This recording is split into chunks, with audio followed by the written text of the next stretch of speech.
The Burrows of Berea is a conversational podcast. We study the Bible and we talk about it. Not all of us are of the same faith, and one of us doesn't actually have a faith. And that's wonderful. We all love one another, and we're going to continue to talk about these things. The things we believe in and the things we believe about what we read in the Bible. Not all of these are necessarily true. Some of it is opinion and speculation. Thank you for listening and speculating with us. There you go. That was good. Yes. You are listening to the Burrows of Berea. Nody no, no, no, nody no, no, notes, nody no, notes from the underground. All right, folks, welcome back to the Burrows of Berea Notes from the Underground. This is a subset of the Burrows of Berea podcast where we take a microscope to some of Christianity's thornier topics and people. I'm your host, Tiziana Mom So Hard's Verse. How you momming so hard right now? Brother, I'm drinking a beer. I ain't momming shit right now. Your mom is so soft. I'm momming so soft, yeah. We're not going to say soft in the Malakoi way. No, Lord of mercy. No, Lord, thank you. Lord. Oh, Lord. We got to the right, Rick, the Podfather Welch. I'm going to make you a podcast you can't refute. That's right. Actually, you can. I suck at refutation. I mean, if you give it a shot, really, if you want. It's no problem. We don't mind. And then behind the glass, Rocket Man Andy Bishop. Pacal. Well, folks, on our last episode, we wrapped up a gigantic 4-month-long study on same-sex relations in the Bible. Mm-hmm. It was bloody and scary and full of tears and triggering and some of it trigger really, warnings and that's true. Ancient Greek literature and grammar. Yeah. All kinds of stuff. And so what we're going to do now is just kind of do like a final wrap-up episode, a question bucket episode where Rick is going to we're just going to sit here and just chit-chat a little bit about some of his feelings and maybe some of the things some of you listeners have had feelings about. Not when you're rude. I love you guys, but not when you're rude. But if you have genuine questions or genuine concerns or thoughts, we're going to kind of go through some of those. And I mean, you know, I may or may not have an answer. I may be like, that's a good question. And then that's the end of it. Yeah, I mean, I think it's no more than all the research that you did. Some of the questions that I've received, some of the people, you know, I've had some very rude people. I've also had some people that say, hey, you need to defend the faith. You're not defending it. And I'm like, okay. When we first started this, we talked about how I'm sick and tired of the debate. You know, I didn't want to have a debate thing. I wanted to hear the research from the other side and see where you can. And I think you did a fantastic job. Oh, thank you. And, you know, a lot of it I 100% agree with. And the only thing that we really didn't get into that I wanted to talk about was the design of the family according to the Bible. Mm-hmm. Because that's what this podcast is about. We're studying the Bible. Yes, we do need to look into culture. Yes, we do need to understand ancient culture. We need to understand the surrounding cultures that were influencing the culture of Israel. But these 66 books that we've canonized are the ones that we study. These are the ones that we're all getting together. And so when you look at the design of the family, it's pretty cut and dry, really, in the Bible, wouldn't you say? Absolutely. It's pretty cut and dry. Sure. And so... Well, you can't have children without a male and a female. You cannot. Right. It's and not so possible. that's the side of it. Like when we talk about natural. Mm-hmm. And by natural, I mean that we know that it takes a sperm and an egg, you know, and we also know that sperm and an egg can make a male or a female or intersex. We know that. We've talked about that. That's natural. We see that. Yeah. But the Bible, especially whenever you start it out, whether it's from creation, right from the beginning, right? Sure.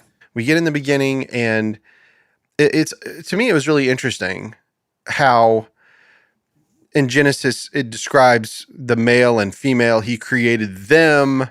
And then he says, now go and be fruitful and multiply and replenish the earth. And he puts this, and that's why a man should leave his father and mother and cleave unto his wife, and they should become one flesh. My point is that the Bible never talks about same-sex activity in a loving relationship way at all. It doesn't. And if it says it, anytime we've seen anything that was same-sex activity has always been either through abuse, through prostitution, male prostitution, and female Yeah. prostitution. But Yeah. mainly when we're talking about homosexuality, it doesn't discuss it. No, it's because it wasn't something that. So first of all, right, this is so big. This is such a big topic. I want to point out that there's a difference between extrapolating something based on the overall arching themes. So we're extrapolating based on the overarching theme of God created man and woman, and He wanted them to have babies and all this other stuff. We're extrapolating that from the overall grand design.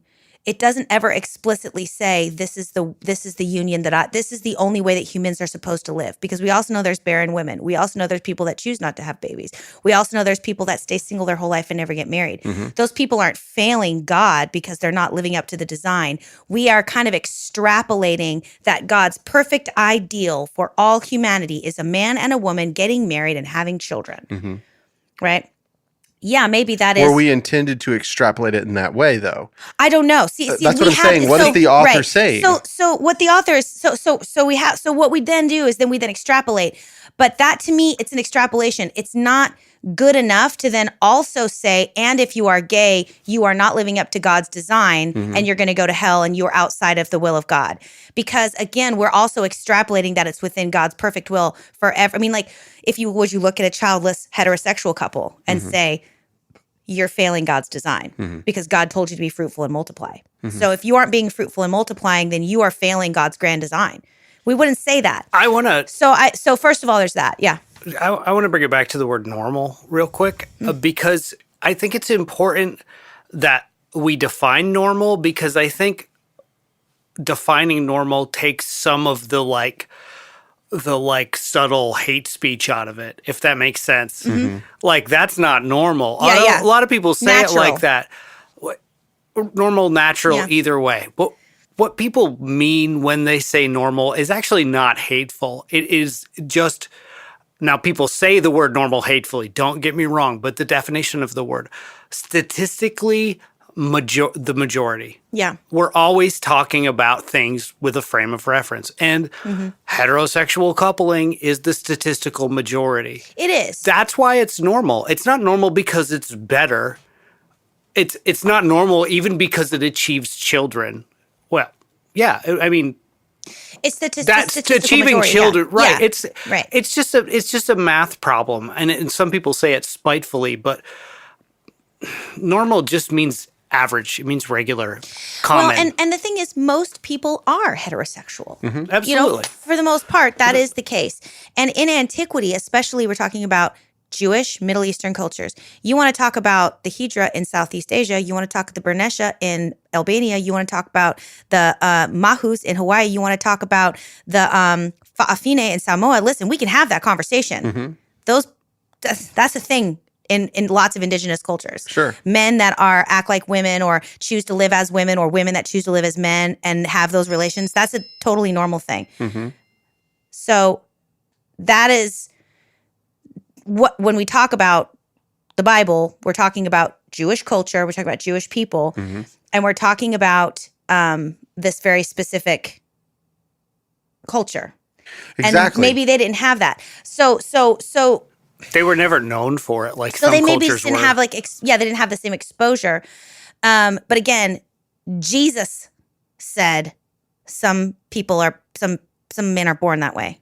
Jesus said that. So Jesus, by the time Jesus rolled around, and again, Jesus said in that exact same thing, Moses gave you the law of divorce because you sucked. He did. That's what he said. He said you sucked and your hearts were hard. That's the point of the law. The point of the law was never to set anyone free. The point of the law was you guys are so bad, we couldn't even just let you follow your hearts because your hearts were gross. So we had to give you all these rules and laws. Jesus comes along and says, even that law that you're throwing in my face and said Moses said we could do that, I'm telling you that still wasn't what God wanted from you. Right? Right. So just because it's in the law doesn't necessarily mean that's what God wanted for you. That's why I'm a process theologian. Right. Because I think God met people where they were, but his ultimate design was perfection, right? Sure. So first of all, by the time Jesus rolled around, the culture had expanded enough to include these other ideas, these other manifestations that maybe weren't in the Old Testament, weren't in the Hebrew Bible, because we were talking about it's a story of creation. You're talking about specifically. That's what you're talking about, the story of creation. That's now, right, yeah. yeah. So even in the context of Deuteronomy, which is after the story of creation, Moses gives the law that you're allowed to get a divorce, and Jesus is like, God never really wanted that. So yes, in the beginning, God created man and female. Because in the beginning, when God was creating mankind, God wanted you to know that the spirit of creative God, the identity of God, was in both male and female. Period. That was God's point. And when we unite to co-create one another, we are manifesting God's greatest creative power. One flesh. And that's wonderful. And that's how we all got here. But what I'm suggesting is if you choose not to, if you aren't made to make babies like that, it doesn't mean that you're less than, because we are all still a product of that creative design. And we all still get to be here because of that creative design. Here's the thing. I'm not in a position right now to argue and defend homosexuality as whether or not it's, there's a gene in your brain, there's a genetic whatever, because that's like been a big argument, right? Like the gay gene. Scientists have been looking for it a long time. But I can tell you this. In studies of rams that refuse to mount ewes but are only mounting other rams, they've done dissections of their brains, and there are certain portions of their brain activity that responds and reacts exactly like the ewe brain activity. Their brain activity is not like regular males. Their brain activity is like ewes. And I can't remember, because I wasn't prepared necessarily for that question, I would have Googled that study and I would have brought it back around. And it happens in times and places where there's a lot of overpopulation. It's worth noting that homosexuality appears in a lot of animal populations in a small amount, but bugs even. Yeah. It is everywhere. It's a genetic anomaly, right? But it does exist, and it has been suggested that there are certain rams that are born with, and it's a particular part of the brain that other rams don't have. It's like it mimics an ewe's brain, and they've done the research, and I'm not doing it a very good job. Google it. You don't have to explain all that. Yeah, I was but just what saying, I mean is, like, are we to extrapolate the way the author intended? Did the author intend for us to extrapolate that is what he and their culture would call the normal? Well, it is normal. Right. I'm saying it's average. So, it's most people. 98% of the population straight. And so the average person that's reading the Bible alive today, if they're reading in their English language, they're not doing the mega research that we do when we do our studies, right? So when you come to Leviticus and you read that, a man shall not lay with a man as if the way he lays with a woman, that they're not going to think about temple prostitution. No, they're not. They're not going to go back and read, about Molech and those things. Like, they're reading it and they're saying, okay, that's pretty cut and dry. So therefore, their whole philosophy towards it, along with the other verses that we've described as clobber verses, come from either A, a lack of study, or B, it's just they've filtered this idea of the purity or the norm. Yeah. What every author, and I say every author in the Bible, because there is no single verse that's saying that same-sex relations is okay. Absolutely. There's not a single one. Yeah, absolutely. In all of the verses. So because of that, we, as people who read, extrapolate that. It's like reverse psychology.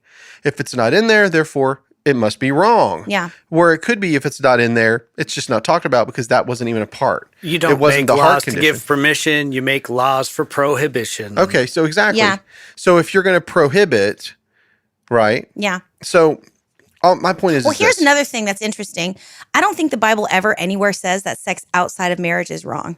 Sex with a virgin is not okay unless you marry her. And we read it in Leviticus. All of those Levitical sex laws that we read, there's not one that says if you have sex with a woman that you're in a committed, loving relationship with before you get married to her, that's not legal. That's not okay. I guess it depends on the definition of fornication. Well, so then we're going to have this whole right. So then it gets sticky. Exactly. But we've extrapolated in Christian culture that the only sex that's allowed is sex inside of marriage because the only time because in ancient cultures, girls got married as soon as they had their period. Right. So if you had sex with a girl when she was a virgin, so it's like you're not allowed to defile a virgin. You're not allowed to this, right? So we've talked about that means you shouldn't have sex outside of marriage. But what about if she's a grown woman whose husband died? Right. Like, the reason, and a lot of times the reason those prohibitions exist, and I guess there's somebody out there that's screaming right now because they know the Bible verse that says all sex outside of the marriage. Now it says the marriage bed is blessed, right? Mm-hmm. But there isn't actually a specific prohibition against having sex with someone if you're not married to them. Mm-hmm. Again, the fornication verse. Right. So we could look up what exactly is fornication. But again, we'd have to look at the original Hebrew and look at the original Greek. Yeah. And I think, again, it has more to do with the fact that if you're sleeping with a virgin, you're sleeping with someone who's a child. Mm-hmm. And if you're having sex with someone who's not your wife or who you don't intend to marry, is it a prostitute?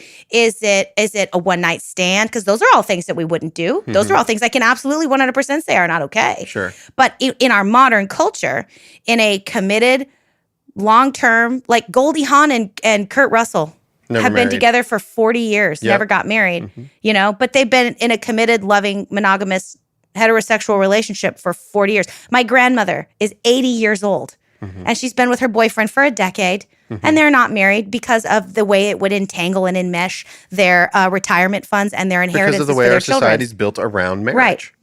Right. Exactly. But I don't personally think that God gives a shit about my Nana Not being sleeping married. with her old ass boyfriend. Yeah. Can you imagine God caring about that? Right. I understand. But the thing is, it's so actually, I don't think the Bible says that, but it says all these other things that we have extrapolated.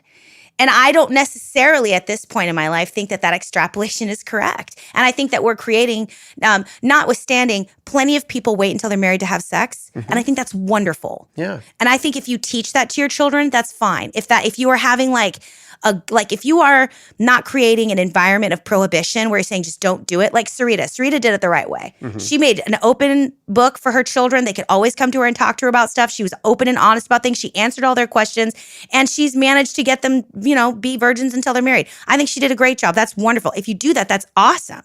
That's wonderful. But if you are just creating this prohibition by saying, the Bible says you can't have sex till you're married, so let's not talk about it. We're not going to do it. And I don't necessarily think that's healthy. Yeah, it's also probably going to work less. I don't think it's correct. I don't think that's God's design. The prohibition didn't work ever for any culture, ever, anytime, ever. Yeah. Because what's going on is whenever you have the don't, automatically those want to do. And what happens is I've seen this in relationships between parents and children, especially in the purity culture of the 90s. Yes. So what I saw was... we should do a deep dive on that. That was gross. So yeah. I did a marriage ceremony with my dad where he gave me a purity ring and we signed a marriage certificate and stuff. It's super gross. The purity culture never have done that. My dad was gay, by the way. He loved me so much he went to a Christian church and did that shit with me because I wanted to. Yeah. Yeah. Yeah. God bless my dad. So that's showing up.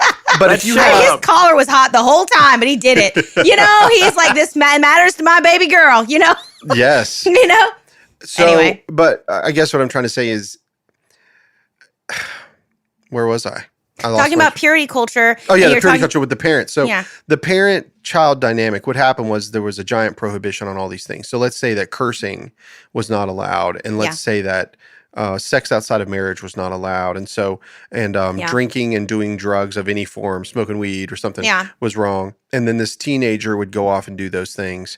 And then they would get caught and they would go through a shame period. And then they would have to come back to the church. And then they would go through a repentance period. And then they would be acceptable again, almost kind of like the shunning of a human being in the, the Mennonite culture.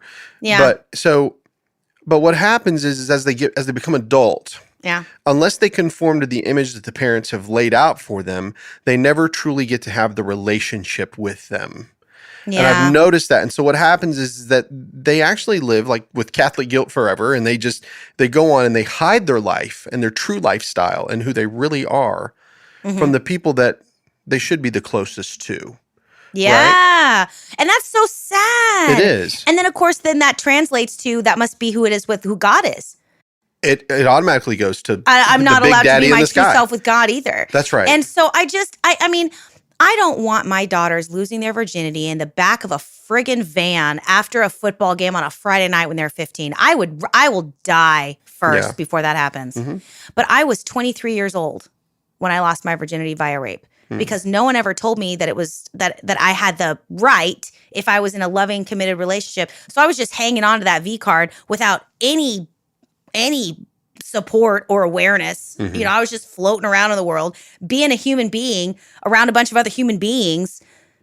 Had no clue what was going on, you know, and I wish to God that I would have been given that permission, because I probably would have just like had sex with my high school boyfriend who I deeply loved and dated for years, and maybe not have had such like a bad, horrible experience. That maybe took it years wouldn't have of been therapy, such a hard start. Set an absolutely terrible precedent for all my sexual relationships forever. I mean, like it took me years to get over that in therapy. It was horrible. Yeah. And so thank you for giving me this time. I want to respond. This is like my final response in regard to all of it. There's no need to continue talking it. People are going to think what they think. Yeah.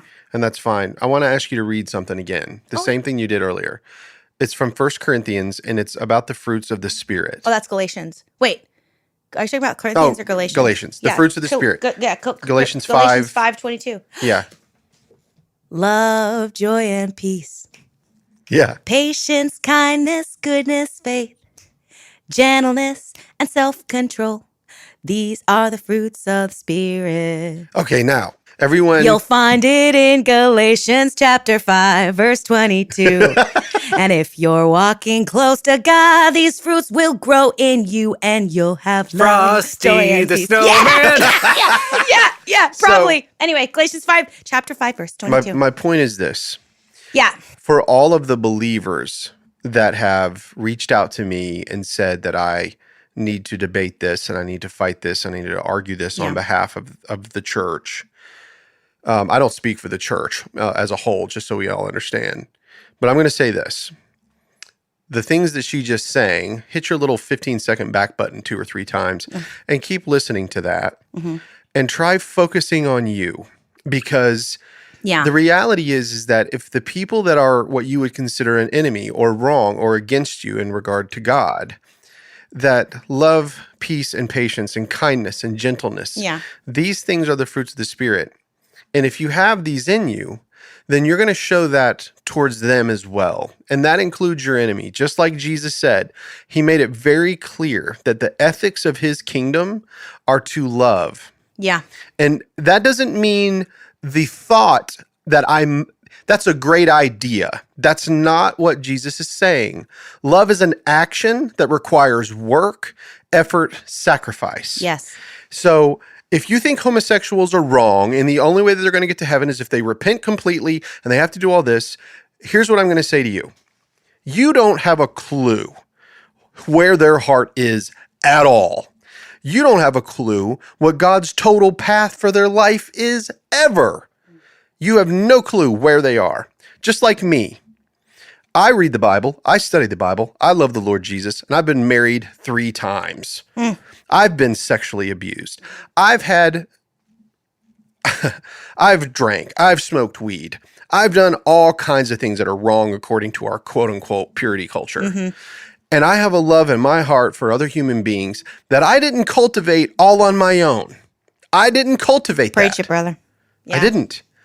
And I didn't get it from my surroundings, and I didn't get it from my family. None of that stuff happened. It happened because I dove in to the New Testament alone, and I read the words that Jesus said, and they affected me completely. I learned that from him. Yeah. Whoever wrote that book about him, I'm glad that they did. Because no matter who it is, my job, and it is a job. Right. I have to work to be kind and gentle and meek and lowly. That is the idea. And Christ taught that, because if you will do that, you can end the evil that's in front of you. If someone strikes you on your right cheek, give him your left. He says it the opposite way. But if you get struck, right? And I've had people say, man, I'll tell you what, you hit me on both cheeks and it's on, son. Yeah, right. You did it Australian. Thank you. Did I? I did it. Yeah. When you flush it, did you know it goes the other way around? No, but Thank you. That was a long reach, but I you got knew it. where I was I going. got where you left to right, right to left. Yeah. With the slapping, he said it was Australian. Did you catch that? It was I backwards. don't get it. The rotation of the Earth. The rotation, it was because the backwards. rotation of the Earth, toilets flush in the I was other like, direction. What, did they drive on It the was wrong side of the road or something? No. Like, I was like, my little dumb brain. It was such a long drive. Yeah. But at least Rick knew where Like, I was Rick got going. it. Rick was Listen, with the you. reality is that's not the flex you want, bruh. Yeah. I didn't get that, so here we are. So anyway, my whole point is that I wanted to stop and I wanted to listen to everything that you had to say because I value what you have to say. And I value you as a human being, but also as a fellow believer. And I don't have to be on the same path as you, and I don't want to be because I can't be. Yeah. I like how I've been designed and what he wants me to do. And my life has been designed to try to bring peace. He doesn't say, blessed are the whoremongers and the war makers. He said, blessed Yeah. are the peacemakers. That's right. That's right. That's right. Right? I'm grateful that I'm straight. I'm so happy that I was born straight. Yeah. That has made my life so much easier in so And many listen- different ways. But I am not going to sit here. I am not going to sit here and say, especially based on everything I know about genetics and genetic code and the way that bodies and hormones can manifest, right? Like, I'm not going to sit here and look at a person who's gay and say, you know what? I love you. And if you love the Lord and you're in a committed relationship, maybe God will fix it. It's fine. Like, I cuss sometimes. I don't even say out the so word. it's okay that you'll be gay. I don't feel that way. I'm like, not going to say any of yeah, that. I don't. Yeah, but I mean, like, that's the other thing too. Like, I'm not even going to say that. Like, I don't think that God. I think that some people are gay because God made them that way. Some And I people are think born that eunuchs. That's fine. Right. And I think that some people are transgender because that's how God made them on purpose. And if you are going to sit here and say that God's design is trash, like, I'm not going to say that. Well, but see, again, the argument's going to go, well, what is the effect of sin in the world? That's what they're going to say, okay? What is the effect of sin in the world? Does sin create gay and sin create transgender? Is that how it works? Are you following what I'm saying? Yeah, sure. Because like, so God, sin, In other sin words, created cancer, when whatever. you first, because when you see somebody die of cancer, it's because of sin that's racking our bodies and killing us, and that's why we're dying. Okay? Now. That's actually a good one. I never thought about But listen. I don't agree, but that's actually a very cogent argument. But that is the argument. Yeah, that I haven't That heard the of. effect of the evil tree, once it happened, it just infected us. And so perversion became the norm. That was the norm. Prior to perversion, the norm was what God said, this is the norm. Perversion after. Perversion has never been the norm. Right. It's always been the exception. That's why it's perversion. By definition, right? By definition, yes. Exactly. It's never been the norm. But my point is this, even with sin in the world, Yeah. according to the Bible, Jesus Christ took that away. Yeah, that's right. Behold the Lamb of God who taketh Takes away away the the sin of the world. All right, so if we know that, how does the sin go away? You know, I was forgiven my sin. Yeah, but I'm still sinning. Yes, the things I want to do, I don't. The things I don't want to do, I do. Yeah. Therefore, I know it's the sin within me, right? Yeah. So there's the sin. So how does the sin end? If a man strikes you on your right cheek, Turn and let him strike the other. How does that end? It Sin ends the ends when you sin. stop fighting. it's the sin Yeah. ends there because he Yeah. says, all right, so you did that. Now, if they kill you, what does he say? There are going to be some that are going to kill you. Kill them back. Did he say that? No. No. Did he say bomb their country? No. No. Did he say cut off their balls and make them a eunuch? Nope. No. You know what he said? There's going to be some that are going to try to kill you and they're going to try to use you. I want you to pray and I want you to love them. Yeah. That's right. Jesus That's how took, sin ends. It's so by- our job as Christians to end You're the cycle of following sin. the one who Woo, took brother, the sin that's away. good. That's good. Now, I don't look at a gay person and say, as soon as you stop being gay, then you're going to be good enough for God. I don't say anything. Yeah. You know what I say? What? Man, according to the Bible, God loved the world so much that he gave us Christ to take all this away from us. And guess what? All the stuff that I did, he took it away from me. He took it away from you. He took it away from the world.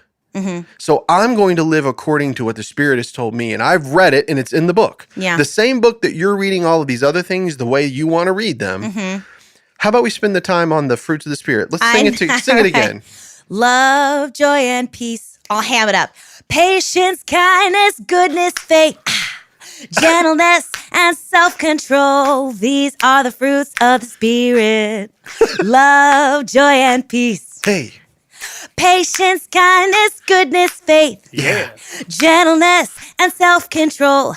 The fruit of the Spirit of God. do Did it nice. these things. Christmas special. If you see these yeah. things in another Against human being, these things, there is no law. Now, That's right. what does it say? When the law came, then I knew there was sin, and then I died. Then sin abounded. But against these things, there is no law. Wherever there was law, sin abounded. But Yes. against these things, there is no law. So it's like, it's amazing. That's what Jesus did. yeah, So when everybody is arguing about this, sure. in the culture, in the religion, in the world, in the natural state, in all single state, every state, Yeah, this is what Christ did for you. yeah. He took it away. The end. That's it, period.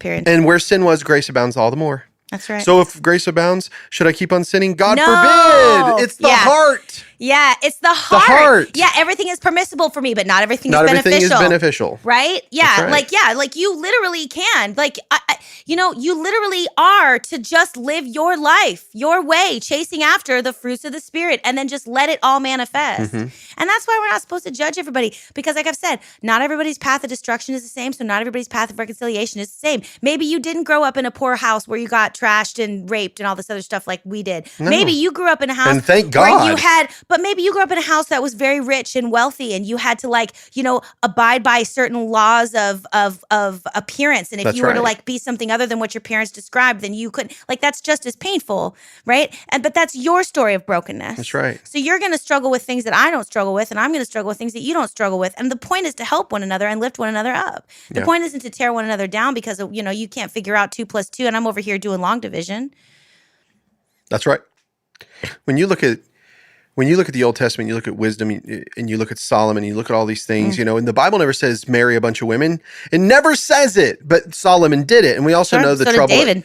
David did it too. And a lot of these problems came and blah, blah, blah. And you want to say, well, it's because they didn't do according to perfect order or whatever. Listen, they did what their culture did and the other cultures around them. That's what they've always done. Mm-hmm. But behold, someone wiser than Solomon came here, Mm-hmm. and he didn't marry anybody but you. He married you. Isn't that wonderful? Do you see what I'm saying? Mm-hmm. He married you. And because that, he entered into a covenant with you. Mm-hmm. And that's a covenant that he fulfilled. And I say fulfilled. It's Yeah. not and for us it's fulfilling, but for him it's fulfilled. Yeah. We're living it. He's Yeah, done it. it's done. Do you see what I mean? Yeah. We So- just have to remember. We forget. Yeah, so I Right, don't so look we at a forget. homosexual and say, listen, gay guy, when you become ungay, then you can be a part of my life. I say, no. I don't say any of it. I say, man, I love you. What can I do for you? and have you met this guy, Jesus? He's awesome. He'll change your life, period. Yeah, because That's it. Oh, are you calling my homosexuality a sin? No, I'm calling your lying a sin. Yeah, I'm calling your stealing your sin or everything else that you've done. like whatever you know? you do that's outside the will of God for Whatever your life. that yeah, isn't like love. joy and peace. Yeah, I'll do it again, but don't make. I mean, listen, I had one beer and I'm like, I'll sing. Let's do it. I'll sing. Have you ever seen that Kristen Wiig on Kristen I Wiig love on? Kristen Wiig, dude. She's hilarious. She's so on funny. Saturday Night Live, Yeah. she plays this character that Yeah. is like a singer. She's like, don't make me sing. Do you want me to sing? I'll sing, but don't make me sing. And it's like and people are like, we're not gonna make you sing. She's like, don't make me. I'll do it. I'll do it. You're gonna make me. And it's like, and everyone's like, we're not trying to make you sing. It's fine if you don't want to. She's like, oh, fine, I'll do it. Like, that's me. One of my favorite I'll do lines it. was from, sorry, don't watch it, but Walk Hard. Have you ever seen that movie? So funny. Whenever Yeah. she's like, did you hear that? I'm Dewey's 12-year-old girlfriend. I love that. Have you ever seen that part? I've not seen that movie in a really long yeah, time. it's very funny. But I just remember the opening scene where it's like, who's the character that's like, he's got to think about everything he's ever experienced in his life before he goes. Tim on. Meadows. Yeah, Tim Meadows. It's Tim Yeah, I Meadows. love him. It's such a great. I that's a love funny movie. I've seen it a long time. I love a lot of the lines in that movie. Yeah. A lot of them. They're funny. But anyway, I just wanted to say that whether you totally disagree with us or you fully agree with us or you're kind of hanging in the middle, for us, we've chose to love one another. That's it. Yeah. And that's what we're going to do. Yeah. Even Andy. And I personally have decided that I don't say anymore at all, ever, under any circumstances, who does or doesn't get to go be a part of the kingdom I'm not of God. telling anybody anything. That is not my place. It's not my business. I'm not Nope. telling anybody. I don't decide who does or doesn't get to be in the kingdom of God. Now, if I have somebody in my life that declares that they're a Christian and they're doing some of these things, Mhm. you know, that I might say like, hey, you, let's have a chit chat, you know, about your heart. But for the most, but like, no, otherwise, no, thank you. I contend that if Christians actually lived according to the love that Christ taught, that more people would want to be around us, Agreed. but we don't. That's why I have so many friends. Just kidding. I'm just kidding. I have like 2 friends. That's why I want boundaries and for people to stay away from me now. People love me too much. yeah. I'm They're kidding. just, you're like, I'm a hot commodity. But I just thank you so much for doing the Oh, study. yeah. Thank you Thanks for for all the having hard me. work. I can't wait to see what your next study is going to be. Oh, Lord, I don't even know. Yeah. I don't know what I'm going to do after this. I got to think about it. I want to do Hosea so bad. Oh, do you? I do, but you don't have to. The Hosea Gomer thing, it's kind of like another woman prostitution Yeah, but that's thing. really fascinating. We can take a look at it. Let Yeah. me do some research. I can just preliminary. You know what I've been thinking about doing? Let me What's think about this. Astrology in the Bible, Yeah. because I'm really fascinated why like for a lot of Christians, like basic Christianity, like if you want to read your horoscope, you're going to hell, but you'll use the Farmer's Almanac. Yeah. That doesn't make any sense. Not at all. So I would like to do some I'd like to do maybe like a deep dive on astrology in the Bible, and like what should the Christian stance be on astrology? Yeah. 4 people that I knew, including my own daughter, had their child early at 37 weeks. Yeah. And there was a super Because the blue super moon. moon. Aurora, my daughter Aurora was born at 34 weeks and 5 days under a full Aquarius supermoon. I'm telling you right now, the super blue moon, that's most recent one, Yeah. it only comes every 20 years. One That of my child's friends. special. I'm curious. Do you remember Ryan French? Uh-huh. Yeah. Okay, so Ryan French and his wife Emily, they had their baby at 31 weeks. And Valkyrie is her name. It was super cool. That is awesome. And so he said, he goes, I was telling him about the super blue moon. He's like, oh my gosh, you're right. I didn't even think of that. He's like, it only comes every 20 years. So I'm going to have to tell Valkyrie, let's wait to have a baby after the age of 21 because of what he went through. With, you know. having her early and everything. Anyway, Yeah. well, thank you. Oh, I saw those pictures. Yeah, I was like, that baby is so small. I know. How but early was she's she? 31 weeks, but she's Oh, doing 31. good. Yeah. She's doing really good. Well, that's great. And the mom went into labor naturally. No, Oh. preeclampsia, like super bad to the point where they for had to do Valkyrie? it. Oh, wow. They had to take her out. Because your daughter had preeclampsia too. That's right. Taken at 37 weeks. Yeah, but 31. That's tough. But they had to. It was yeah, they life or had death. to. Aurora was 34 weeks, and she came totally naturally. My water broke Yeah. just on its own, and she was born like 2 days later or something like that under a full moon, super moon. Well, my wife drank a whole bottle of castor oil, and then Oh. we tried to have sex, and nothing worked. Yeah, did she vomit? Not because of the sex, but because She vomited because of the sex, and the Yeah. castor oil made her feel better. Yeah. But we tried everything, and then the baby was born on a full moon. just came on her own. Yeah, so astrology would be fun. Do that. We've talked Yeah. about astrology in here at Christmas time. We talk about how that the gospel is written in the stars. Well, and that's the thing, right? Like, so that's why I think it's fascinating, and so I think it might be like an interesting thing to look at, like, because I mean, I know that we as Christians, we often tend to read things like sorcery, and witchcraft, and we go, oh, so astrology and reading your horoscope and tarot cards and all that stuff. Well, tarot's a different thing, but like astrology and like knowing the science, but I mean, like, that's how the Magi found Jesus. And the Magi, like, there's a whole other thing. I'm going to ruin my own study. Is it But there's- astrology or astronomy? Astrology. Astronomy. But see, the thing is, astronomy is still it That's was right. a sign in the skies, which is what astrology is. They had to be taught is that. measuring the boundaries of the skies to know, and understanding what influences are coming in at what times and why. So I'd have to do like a history of astrology, and like I'm really curious. Like again, like the Farmer's Almanac, what is that? Yeah, it works. Like by the I'm way. very curious about it. Like My I've never done brother-in-law it. swears by it, and Yeah. he only plants on specific times, and he has the best garden. We plant out of the season that we're supposed to, and our garden is garbage. Yeah. So I'd have to do like I could start the study with I'm ruining my own study. Never mind. We'll do Yeah, that. it sounds fun. We'll try We'll do that. We'll do that. That'll be next. Andy, thanks so much, man. Thank you, man. It was Yeah. good. Thanks, Andy. I want everybody to know Andy's wearing a t-shirt that has Pooh Bear on it, Yes. and it says 0 bothers given. Yes. And it's about the best thing I've ever seen I in my love it. life. That's a It's cute way of saying it. great shirt. I Good love stuff. No bothers. it. No bothers. Yeah, no bothers. All right, folks. Thanks again for having us, and we'll catch y'all next time on the Burrows of Berea. Peace out. Bye. Hey guys, this is Rick from the Burrows of Berea. Do you know how much blood, sweat, and tears it takes to make a podcast? None. But that doesn't mean that it doesn't cost a lot. And so if you guys don't mind, if anybody would like to give to help us with these episodes, it would be great. We'll put out even more content. And if you go to our Patreon page, just search for the Burrows of Berea, you'll get extra notes, extra episodes, and it's pretty much free. $1 gets you a lot. Thanks, guys.